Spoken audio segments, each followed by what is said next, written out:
Hi, my name is Abs Anderson, and I'll be talking about the Digital POWRR project at Northern Illinois University Libraries. For centuries, the materials on which we captured and passed down our cultural legacies and historical events were primarily physical in nature. Books, carvings, pamphlets, photographs, journals, paintings, letters, artifacts all existed in a format that could be viewed, handled, interpreted, and understood with little to no external intervention required.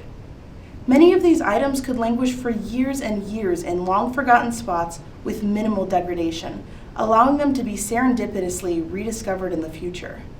For example, archaeologists found the Dead Sea Scrolls in a cave in 1947 and today believe that they had been stored in clay jars for hundreds of years in a harsh environment, and yet they survived.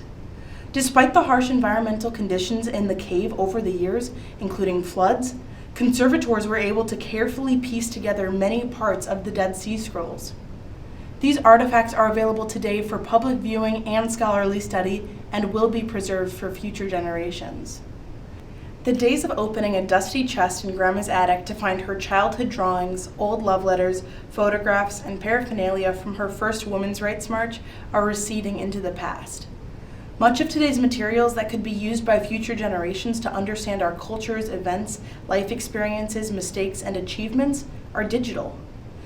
Videos, photos, social media communications, blogs, digital artwork, news reports, music, articles, emails, nearly all are created and available to us in digital format only.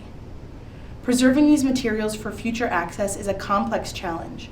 Both researchers' findings and individuals' experience reveal the inherent fragility of this content. Reasons for loss of data include the storage media on which the materials physically reside can fail or become out of date and unusable. These include things like floppy disks.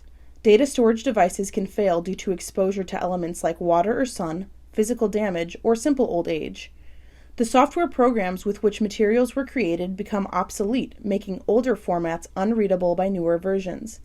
Think of applications like WordStar, WordPerfect, and Lotus 123, which were popular 30 or 40 years ago. The basic bits that comprise digital content can become corrupt over time. This is something called bit rot. Individuals or organizations donating materials to an archive or library can mismanage or lose some of them before transfer. Materials can become meaningless due to decontextualization.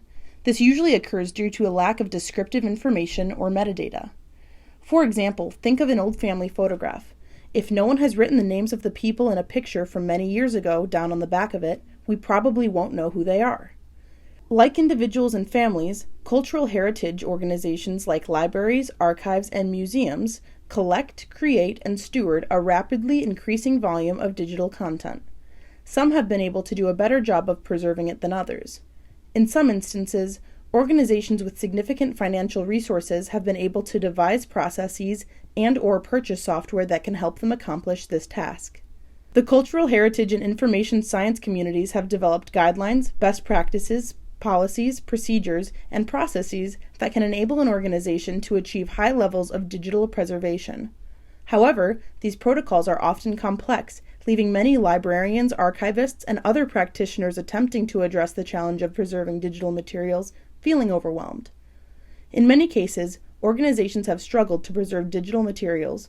They need pragmatic advice about how to begin to provide better levels of preservation for their digital materials, even if they can't achieve best practice standards. The Digital POWRR project at Northern Illinois University Libraries provides pragmatic, accessible training that assists caretakers of digital items in their preservation efforts. POWRR is an acronym for Preserving Digital Objects with Restricted Resources.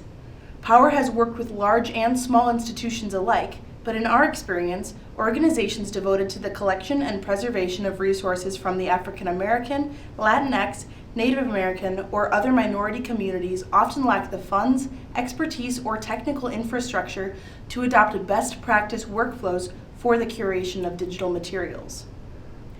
For example, at a training event held within the lands of the Confederated Tribes of Warm Springs in the Pacific Northwest, a member of a tribal nation approached the training with a particular set of digital materials weighing on their mind. a box of tapes that held recordings of tribal elders speaking in their native language. Only a few elders were still living, and their language was at risk of being lost with their passing. At the POWRR event, we were able to provide critical digital preservation training and assist them in formulating a plan to rescue the recordings from the legacy media, perform initial curation actions on the recordings, and create a workflow to preserve the recordings of their elders into the future.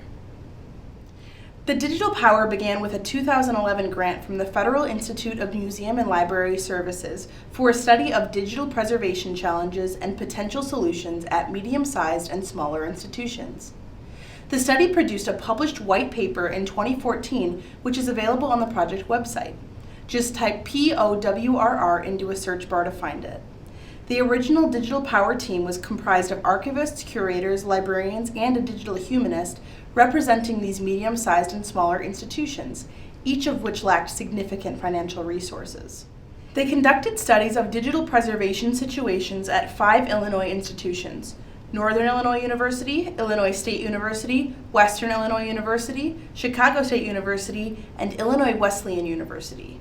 At each of the 5 campuses, librarians and archivists had collected digital content that they knew was very susceptible to loss, yet they had been unable to come up with programmatic and technical solutions to mitigate that risk.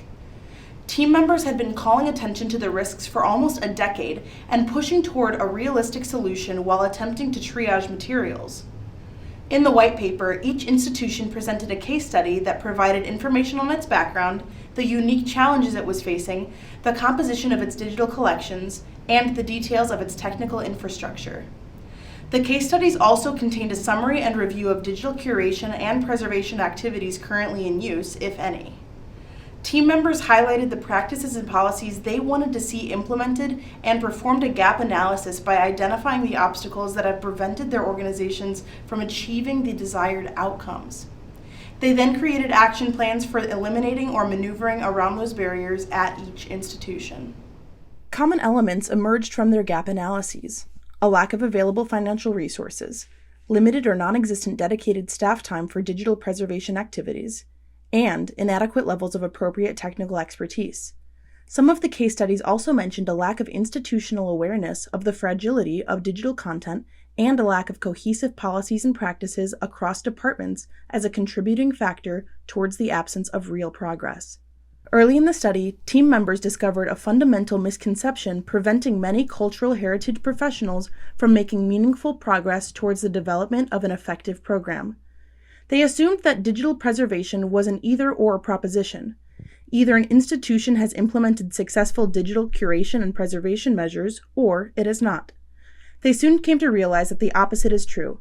Digital preservation is best thought of as an incremental, ongoing, and ever-shifting set of actions, reactions, workflows, and policies. This means that practitioners don't have to start by creating or selecting a comprehensive solution and making hard and fast technology choices to be used for the next 20 years. Rather, they can start by taking small steps to prioritize and triage digital collections while working to build awareness and advocate for resources. It is appropriate to focus efforts on the activities that can be performed in the next 6 to 24 months to steward digital content, rather than wait a decade for the potential perfect solution. This may not be an intuitive approach for professionals in the cultural heritage sector accustomed to thinking in terms of decades and centuries, but to wait is to risk catastrophic content loss. The POWRR study based this approach in part on the National Digital Stewardship Alliance's, NDSA, levels of digital preservation. A work in progress by the NDSA, the levels of digital preservation is intended to be a relatively easy-to-use set of guidelines useful not only for those just beginning to think about preserving their digital assets, but also for institutions planning the next steps in enhancing their existing digital preservation systems and workflows. It allows institutions to assess the level of preservation achieved for specific materials in their custody or their entire preservation infrastructure. It is not designed to assess the robustness of digital preservation programs as a whole, since it does not cover such things as policies, staffing, or organizational support. The guidelines are organized into 5 functional areas that are at the heart of digital preservation systems: storage and geographic location, file fixity and data integrity, information security, metadata, and file formats. The NDSA levels approach makes it easy to determine where an institution's technical infrastructures and current workflows stand within the framework.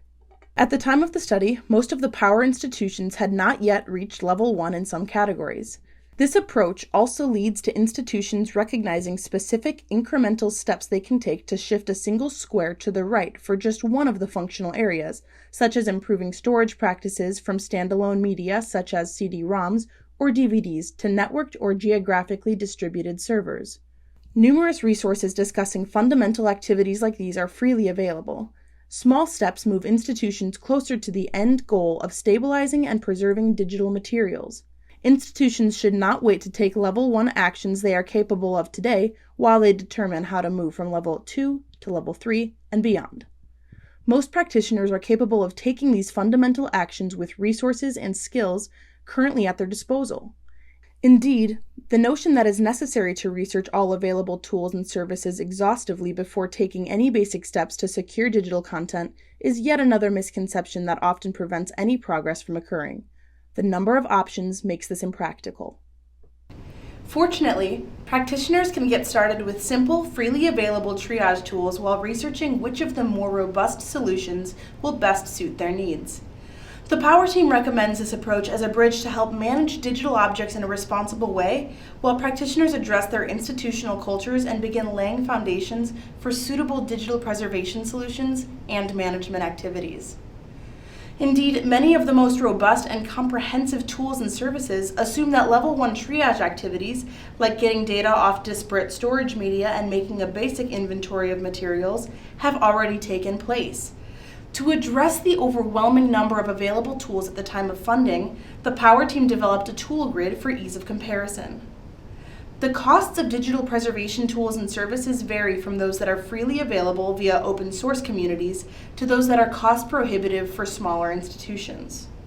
Different tools and services perform different functions in the digital curation lifecycle. The POWRR white paper emphasized that librarians, archivists, and other practitioners seeking to increase their institution's level of digital preservation capacity should not necessarily think in terms of buying or installing a single product or service to accomplish this.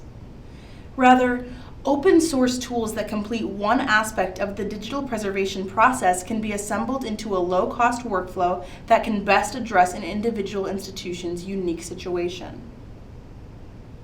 Many of the tools discussed in the original POWRR study have become obsolete or unavailable. For a more up-to-date resource, please consult COPTR, the community-owned digital preservation tool registry online. Just type COPTR into a search bar to find the webpage. After 3 years of working together, the POWRR team developed into a community of practice, solving common problems in radically different environments. While they didn't set out to do so, they quickly learned the importance of collaboration and cooperation in digital preservation work.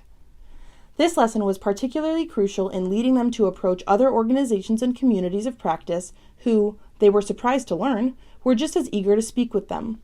They initially entered this project believing that they had to develop digital preservation programs for themselves, as larger organizations had already solved the problem and had moved on to other projects. They could not have been more wrong on both counts. Not only were many larger organizations eager to communicate and help, they learned that a number were still struggling with implementing basic digital curation and preservation infrastructures and policies. Smaller and medium-sized organizations needing digital preservation help were not as alone as they thought they were, but they need to help each other while helping themselves with basic triage activities. Talking to peers is not enough to move digital preservation forward. Advocacy across an institution is integral to digital preservation success. Lack of financial resources is often related to a lack of institutional awareness. Awareness leads to identifying priorities, which allows for redirecting or acquiring needed resources. Even the smallest cultural heritage institutions can be complex organizations with numerous stakeholders, like professional staffs, administrators, boards of trustees, and donors. Grassroots advocacy, through building a large vocal network of people investing in solving the digital preservation problem, is the most effective way to gain the attention of those in charge of allocating resources. In most cases, a new program takes shape and reaches implementation only when a critical mass of an institution's community has come to agree that it is the appropriate way forward. Educating and influencing stakeholders, including faculty, staff, students, administrators, donors, etc., is therefore crucial to the successful development of a digital preservation program where none had previously existed. The POWRR study that I've just described emphasized the following points. Although many of the tool technologies available have changed, this basic approach still holds true. The fragility of digital materials presents a serious threat to libraries, museums, archives, and other cultural heritage organizations holding these types of collections. A rapidly growing number of professionals are aware of this risk and the need for action. They also know of the standards and best practices around digital curation and preservation, but many of them are struggling to decide how to move forward with addressing the problem effectively. Some institutions have created and implemented robust digital preservation programs. However, medium-sized and smaller organizations with fewer resources, like those of the POWRR institutions, are in an especially vulnerable position. Lacking the specialization of responsibility that comes with a larger staff and budget, practitioners often feel overwhelmed by the problem and unable to explore potential solutions. The significant time commitment required for merely studying the problem and identifying workable solutions alone, among the many competing theories and recommendations, is out of reach for a majority of practitioners. Many do not know how to take the next steps from awareness to action, and thus the risk remains unmitigated. Small and medium-sized institutions with limited resources can in fact make progress towards the effective preservation of digital materials in the following ways. Practitioners can make progress by doing the following things. 1. Understand that digital preservation is an incremental process. Digital preservation is achieved through cumulative activities of increasing effectiveness. It is time to embrace a good enough approach to digital preservation. Do not begin by aiming for designing and implementing a robust program with a detailed workflow for ingesting digital objects into a technical infrastructure fully in keeping with standards and best practices. Rather, 2. Focus on a set of discrete activities that can immediately yield higher levels of preservation, however modest. These can include inventorying your existing content, educating content creators, and designing an ingest workflow. Examples of the activities POWRR chose to start with can be found on the project website. These activities will often give you better information with which to 3. Examine your institution's strengths and potential challenges to committing resources to its digital legacy. Understanding where you are, where you want to be, identifying roadblocks preventing you from getting there, and connecting with allies who can help you move further along the way is crucial to this process. Sole practitioners cannot do this alone. Planning and advocacy is just as important as directly managing materials. Finally, 4. When exploring more robust technical solutions, understand that selecting more than one tool or service may be preferable. Different levels of effectiveness at different price points can match up with different sets of materials your institution has identified as having different preservation priorities. Digital POWRR team members each sought sensible workflows for their unique situations. They believe that collaborating within communities and capturing sufficient levels of metadata using simple accessioning tools will position us to move beyond near-term security. They have investigated more robust solutions and believe that there are tools and services available within reach of small and medium-sized organizations with restricted resources. However, there is no one-size-fits-all answer for all institutions or even for different digital collections needing preservation. Nevertheless, practitioners now have well-defined, manageable activities that they can engage in using the resources they already have while they explore reasonable implementation solutions for our institutions and advocate for the resources they will need in the future.